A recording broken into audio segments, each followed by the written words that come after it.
তো আজকে নাকা চেকিংয়ের সময় প্রথম আমরা ধর্মনগর করিমগঞ্জগামী একটা ছোটো বাস, তার নাম্বার হচ্ছে AS01FC2535।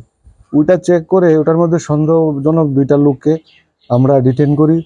তাদের একজনের নাম সুভাষ কুমার, আরেকজনের নাম রাঘব, দুজনের বাড়ি বিহার। তো তাদের ব্যাগ তল্লাশি করে তাদের কাছ থেকে 2টি ব্যাগে মোট 12 কেজি গাঁজা, শুকনো গাঁজা সিজ করি।